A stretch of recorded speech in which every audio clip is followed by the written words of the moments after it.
Walang kinikilingan, walang pinoprotektahan, walang kasinungalingan, serbisyong totoo lang.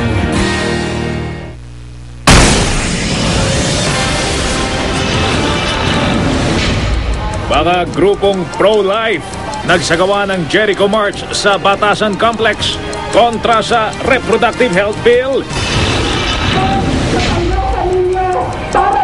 Mga militanteng dismayado sa 22 pesos na dagdag sa allowance sa NCR. Sumugod sa tanggapan ng dole. Presyo ng LPG ng Shell tumaas. LPG Marketers Association magro-rollback naman. State of calamity idiniklara sa Albay dahil sa pinsala ng bagyong Bebeng. Pangulong Aquino pinatikos ang Sandigan Bayan dahil sa pag-aproba sa plea bargain agreement kay dating AFP Comptroller Carlos Garcia. Pinatilyong nangunguha ng bakal. Patay ng barilin umano ng pulis Makati. Aktor na si Sid Lucero inireklamo ng pambubugbog ng isang salesman at kahera ng isang hardware store. Ilang atleta sa palarong pambansa hinimatay sa sobrang init. Cases ng dating Pag-asa spokesman na si Mang Tani himalang gumaling matapos ideklarang brain dead. Birthday girl Charisse binati ng mga sikat kabilang na si Paris Hilton at Justin Bieber nasa Pilipinas na para mag-concert. Fans, di mapigilan ang excitement.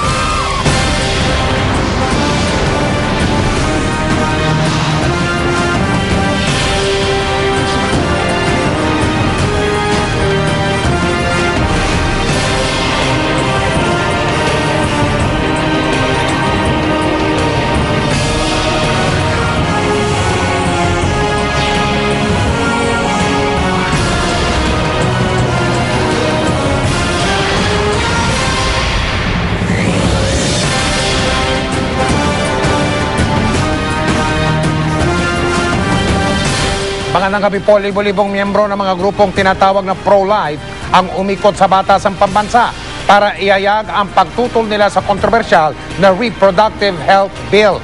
Tinawag nila ang kanilang pagkilos na Jericho March na hango sa Biblia. Inihayag din ngayong araw ng Simbahang Katolika na hindi na sila makikipag-usap sa palasyo kaugnay ng kontrobersyal na usapin. Pareho lang naman daw kasi ang RH Bill at ang 5-point Parenthood Agenda na isinusulong ng Pangulo. At mula sa Batasang Pambansa, nakatutok live si Susan Enriquez. Susan. Vicky Mike, nasa huling bahagi na ngayon ang misang harapan nitong isang parke dito sa may Batasang Pambansa kung saan nagkaroon nga ng pagkilos itong mga tumututol sa Reproductive Health Bill. At sa gitna nga ng tumitinding usapin dito sa House Bill number 4244 o ang tinatawag na RH o Reproductive Health Bill, lalo pinaiigting ng mga pro-life coalition ang kanilang pagkilos para tutulan ang naturang panukalang batas. Sakay ng iba't ibang sasakyan, 7 beses umikot sa labas ng Batasang Pambansa Complex ang grupong pro-life. Sa kanilang huling ikot, bumaba sila ng sasakyan para maglakad na lang. Jericho March ang tawag nila sa pagkilos. Halaw raw ito sa Biblia. Ang Jericho, which was supposed to be a very bad place, ay dapat masakop. Based on instruction, 7 times. Okay. And on the 7th time, the walls got destroyed. Okay, ngayon, hindi naman natin sinasabi we're destroying the walls of Batasan. What we're destroying is the mindset that to solve poverty, we've got to control the population. Okay. Galing pa raw sa mga probinsya ang ilan sa mga sumama sa pagkilos. Pagtaya ng grupo, hindi bababa sa 2,000 katao ang lumahok sa marcha. Ang mga sasakyan, may mga posters, streamer at banner na nagsasaad ng pagtutol sa RH Bill. May ilang naglagay pa ng mga imahe sa ibabaw ng sasakyan. Paliwanag ng pro-life groups, kahirapan at korupsyon ang problema at hindi ang populasyon. The population is not supposed to be the issue. It is poverty that is caused by corruption. This is not only about faith, this is about the survival of the country. No population, no country. Imagine if all of us decide not to have children, what will happen? We'll be extinct. Dagdag ng grupong anti-RH bill, hindi sila susuko sa kahit anong larangan para ipaglaban ang pagtutol sa panukalang batas. Walang sukuan to. Wala kaming dapat isuko. Susuko lang kami sa Diyos. We are here to please God, not any man. Not even the president for that matter. Dahil mapayapa naman ang pagkilos, halos hindi na tinag sa kanilang posisyon ang mga idineploy na crowd dispersal unit. Bago magpasukan, pinaplano ng pro-life groups ang magsagawa ng Caravan for Life. Pero porsigido ang mga sumusuporta ng RH Bill na isulong ang panukala sa Kongreso para mabigyan ng kalayaan ng mga magulang kung anong uri ng family planning ang kanilang gagawin. Di rin daw kasi maikakailang may koneksyon ang laki ng populasyon sa estado ng kalusugan, edukasyon, employment at iba pa. Hindi naman kami tumututol sa mga advocates against the RH sapagkat yan ay karapatan nila. Ngunit kailangan yung kanilang criticism against the bill should be on the level. Kanina, personal namang inihatid din ng Monsignor Juanito Figura at Attorney Joe Imbong ang sulat na nagsasabing bumibitaw na ang simbahang Katolika sa pakikipag-usap sa Malacanang kaugnay sa RH Bill. Wala nang nakita ang dahilan ng mga obispo na ipagpatuloy ang dialogue is because President Aquino himself has already declared publicly his intention to implement his 5-point responsible parenthood agenda. Yung House Bill 4244 o ang RH Bill at yung 5-point agenda ng Presidente Aquino are basically the same. The Catholic Church has unilaterally taken itself out of the public debate. Unfortunately, we in fact told them that our lines are still open if you decide to discuss things with us. Sa mga oras na ito ay tapos na ang misang ito at kanina sa homily ay binanggit na ang masasamang idudulot ng reproductive health bill lalong-lalo na sa mga kababaihan at binanggit din na hindi ang populasyon ang dahilan ng kahirapan kundi ang korupsyon at ang sinasabing kakulangan ng serbisyong ipinagkakaloob ng gobyerno sa mga mamamayan. Gayun din ay binanggit na hindi na raw tinupad ni Pangulong Aquino ang kanyang sinasabi na boss niya ang taong bayan dahil nga ito sa pagsuporta ng Pangulo dito sa reproductive health bill. At ayon dito sa mga pro-life coalition, lalo silang magsasagawa ng mas malalaking pagkilos para tutulan ang reproductive health bill. Vicky? Maraming salamat sa iyo, Susan Enriquez. Iginagalang ng mga pabor sa reproductive health bill ang pagkilos ng mga tumututol. Ang panawagan lang ng isa sa mga may akda ng RH Bill na si Congressman Ed Selagman ay huwag daw sanang aluwan ng mali siya ang mga pagkontra. Naniniwala rin si Lagman na mas marami ang pabor sa RH Bill kaya mahalaga raw na dalhin ang debate sa loob na mismo ng Kongreso. Natigil lamang daw ang pagtalakay sa kontrobersya na panukala na yan dahil sa mga bagay na pang-administratibo.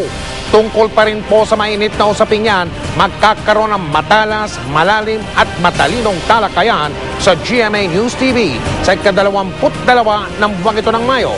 Abangan niyo po mga kapuso ang RH Bill, The Grand Debate.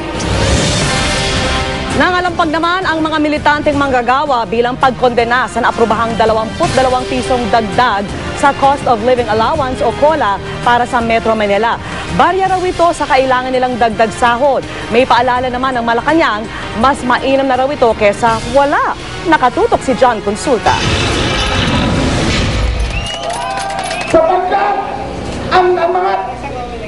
Idinaan sa pag-iingay na may 200 miyembro ng Bukluran ng Manggagawang Pilipino ang kanilang pagkadismaya sa anilay nakakainsultong limos na 22 pesos na dagdag cost of living allowance. Imbes na aumento sa sahod, ang COLA ang inaprobahan ng Regional Wage Board. Pero ayon sa mga manggagawa, milya-milya ang layo nito sa kanilang hinihingi. Exempted ang kumpanya ng empleyado ay 10 pababa. Kukumprise ng 44% ng buong labor force. Kaya agad exempted yung 44% ng mga manggagawa. Dismayado rin ang minimum wage earner na training specialist na si Abigail sa allowance na pinagkaloob. Di raw niya ito mararamdaman sa liit daw ng kanyang sahod at dami ng kinakaltas tulad ng buwis, SSS at iba pa. Most of the minimum earners naman, sir, talagang sabihin natin talaga mahihirap na kagaya namin. Isang kahig, isang tuka. So doon lang talaga kami umaasa. Pero tugon ng Dole, hindi dapat mangamba ang mga manggagawa hindi raw automatic ang exemptions ng mga kumpanya sa cola. The provision of the wage order is very clear. They have to ask for an exemption. And the National Wages and Productivity Commission may or may not grant the petition for exemption. Lalaki rin daw ang contribution ng employer sa SSS, PhilHealth at Pag-ibig dahil sa dagdag na 22 pesos cola. At nangangahulugan daw ito ng mas malaking halaga na pwedeng mailon ang mga manggagawa. Encourage all our members who could afford to comply. And those members who could not afford, we will be assisting them in asking for the proper exemption. Meron daw man tumutol o wala, ayon sa DOLE. Mararamdaman na ito ng mga manggagawa 15 araw matapos itong malathala sa mga pangunahing pahayagan. John Consulta, Nakatutok, 24 Oras.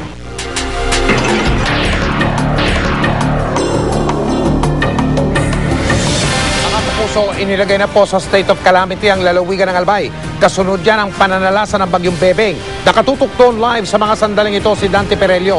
Dante, kamusta na dyan? Yes, Mike, malaking pinsala nga ang idinulot ng 2 araw na pagbayo ng Bagyong Bebeng dito sa probinsya ng Albay. Isa ang 64 na taong gulang na si Lourdes Liantero ng Barangay Malabog, Daraga, Albay sa iniwang patay ng Bagyong Bebeng. Kwento ng anak ng biktima, tumatawid sila sa ilog para hulihin ang alagang kalabaw. Nakawala daw kasi ito habang kasagsagan ng bagyo at bigla raw tumaas ang tubig. Akala namin, konti na lang yung tubig, kaya na naming tawirin. Tapos nung nasa gitna na kami, yun, bigla na kaming niragasan ng malakas na tubig. Ayun, bagulong-gulong kami hanggang sa umabot siguro ako hanggang 200 meters. May kasamang laharang tubig. Tinamaan sila ng bato sa binti hanggang sa matumba. Sa dami ng galos at sugat na kanyang tinamo, milagro raw na nakaligtas pa si Judy. Nung nasa malayo na talaga, sabi ko, ma, hindi ko na kaya. Tapos merong napadpad ako sa gitna, sa gitna ng lahar, merong kaunting tubig. Ayun, tumakbo ko pagilid. 2 pa ang patuloy na hinahanap matapos tumaob ang kanilang bangka habang nangingisda. 18,000 pamilya o higit sa 80,000 katawang na apektuhan ng bagyo. Mahigit sa 60,000 ang inilikas.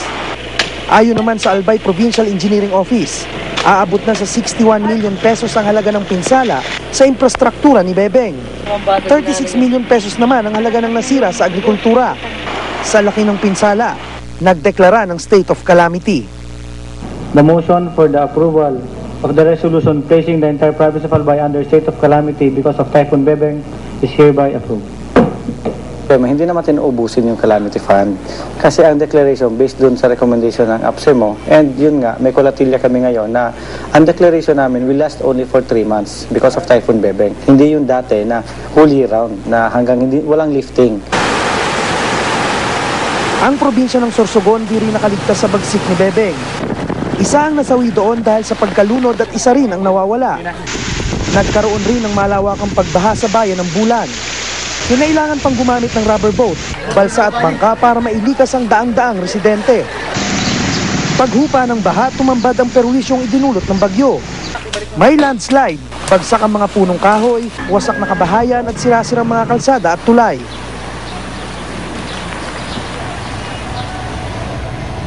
Mike, sa nakalipas na maghapon nga ay naging mainit na ang panahon dito sa Legazpi City.